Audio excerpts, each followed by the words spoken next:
surveys, the studies that are taken prior to that project, how easy could it be? I mean, the destination, I mean, the costs of that particular project, how will it look like? Okay, when you think of building a museum, what are you thinking? Number one, the building, which is like the material, you know, cement and blocks and iron and bars and wood and stuff.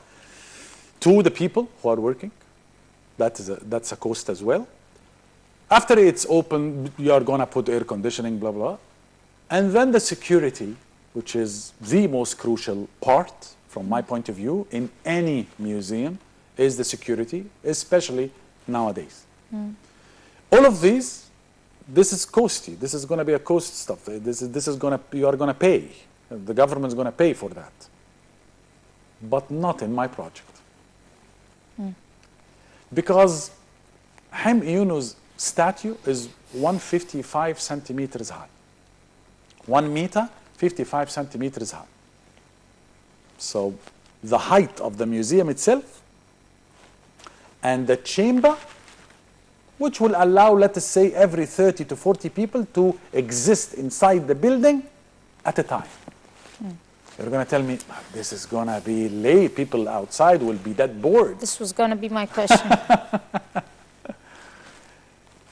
You know, in Deir el-Medina, where the workers' village in the west bank of Luxor, we used to take the groups to the beautiful tombs of, and the colors of the workers.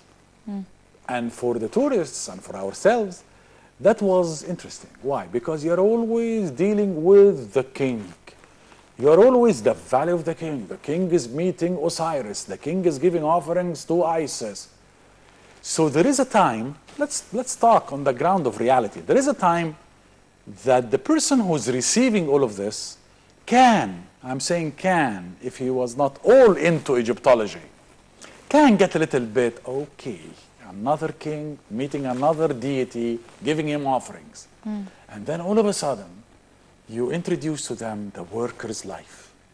The people who achieved those temples. The people who carved these statues. The people who erected those obelisks. The people who painted those beautiful paintings. Ah, that's different. That will make you wake up. That will make you, oh, this is different. Let's go inside and take a look. Now, those tombs were small. And still small, they are small, right? So we were permitting every 8 people or something like that to enter at a time. And the people will be patiently waiting outside with no problem whatsoever. So this is solved. But, Okay. to make you feel more a little bit relaxed about this, is that if I want the people to wait outside for our friends inside to see the statue or the one piece, for let us say 15 minutes to 20 minutes, and to get the whole story explained by the tour guide inside or the tour guide lecturer, you need to get the people outside busy doing something. And that will be the monuments around the museum. So by the time they will finish the visit of the monuments near the museum, because near the museum meaning there, not like walking distance, and you will exchange. The people who are inside the museum will go visit the monument, and the monuments will come and enter the museum, and so on and so forth. There are going to be booths that are exhibiting some pieces, some other pieces that are related to the same dynasty or different? The same dynasty and the same city or the same town. Let us take an example. Damanhur is famous for falcons. Right. Interesting. Where are the statues of falcons? What are the t-shirts with the Egyptian falcon on it? To sell it everywhere. Well, what about copybooks with the Damanhur falcon on it? You know, the ancient Egyptians called Damanhur Dimin Her, the house of Her. And Her is the hieroglyphic of Horus. And from here came the name Damanhur. Can you imagine a t-shirt with Demon Her in hieroglyphs, Damanhur in English and in Arabic, and the falcon in the middle? Thank you very much. Made out of Egyptian cotton, made in Al-Mahalla. Egyptian cotton, the best in the whole world. The whole world. So we can invade the world with our Egyptian cotton once again. And you are not going to be paying your foreign currency problem. We are not going to import cloth or cotton from, no, it's Egyptian cotton, it's Egyptian hands, it's Egyptian factory, it's Egyptian idea, it's Egyptian investment, it's Egyptian economy, it is the benefit to the Egyptian people. It's a perfect project. So if indeed it's a perfect project, I would say this because it's my idea, but I say, what is stopping us? What is stopping us? But then with this type of course, we talked about that type of tourism is going to lead to other industries like the clothing industry and the all other the postcards industry and everything.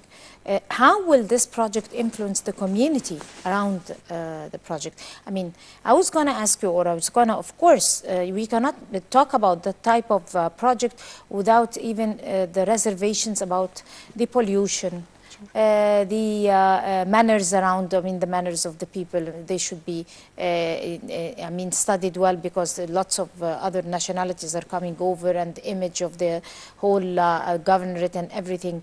I mean, other things that are involved. So how is it going to be able to orchestrate or regulate the community around it? If you flourish. We will need other services. We will need, course. I mean, the sewage pollution system. sewage system. I'm sorry for interrupting you. Go on. And, Yes. and of course, and roads, and clean roads, and Good transportation. good transportation, and Maps. services, Yes. and maps, Yep. and because not everybody going to this place will have a tour guide, by the way. What if a tour, there is a type of tourism that are coming and visiting without tour guides? okay, will that be a hurdle if we fail to achieve that type of aside services? Is it going to stop the whole project? It's going to die. I have to be true with you. So it comes with a bouquet of yes. of Oh services. yes. And such as tourism, my dear. We are not inventing the wheel, right? This is tourism. I say, I was once 15 days with a group. 15 days, 1-5.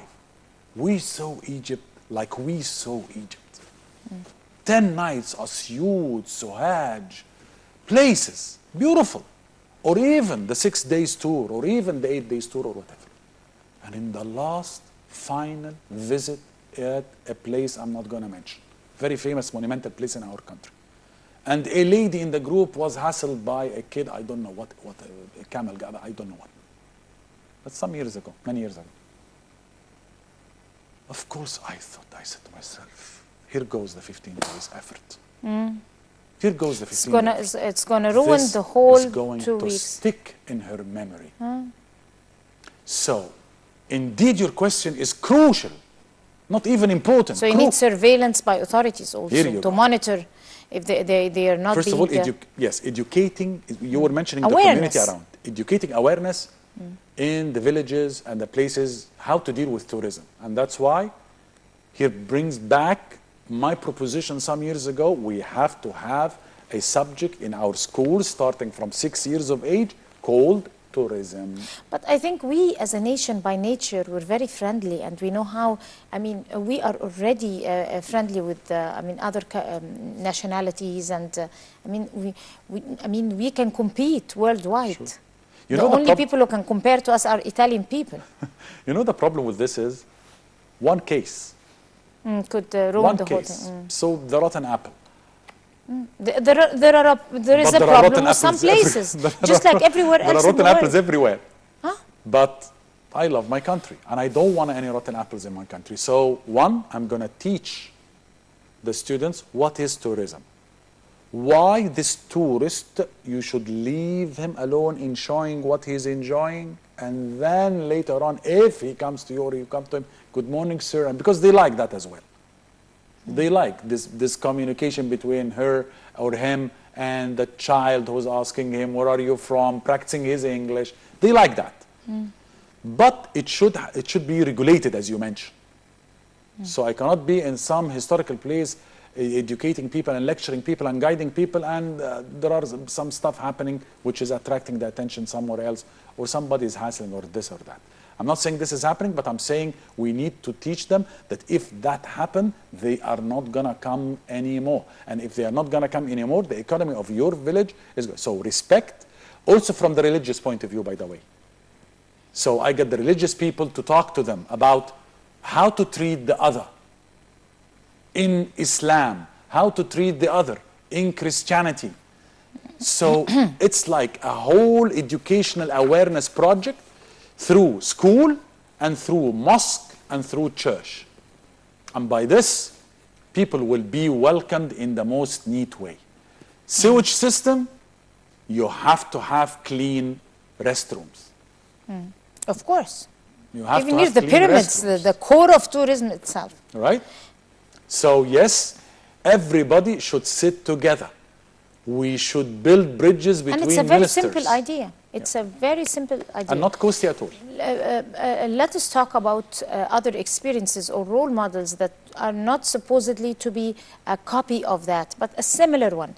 A bit of that similar idea has been taken, for example, in Las Vegas. And Donald Trump, back then as a real estate businessman, he has implemented very successful ideas like Taj Mahal, and the hotels there, Luxor Hotel and all that. So, and other countries, I mean, I'm trying to collect my memory, but there have been, I mean, he as a successful economic mind, he has created that and thought of that. And look at the amount of income that comes to Taj Mahal every night or every morning just because of the name in its own right. Not mentioning if you go inside and you visit. Or the Luxor Hotel, just from the name itself. The pyramids that you could see, the Sphinx that is built, and it's fake. It's a modern one. It goes back to 1989 or 1990. So similar projects like that, could it be compared to that one, or you can? It's like a zero compared to? No, I mean, I'll answer a question from a personal experience. I stayed in Luxor Hotel 3 nights, I remember.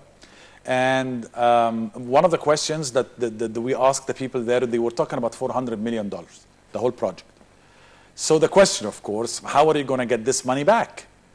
$400 million then is an amazing figure, astronomical figure. And it was like this.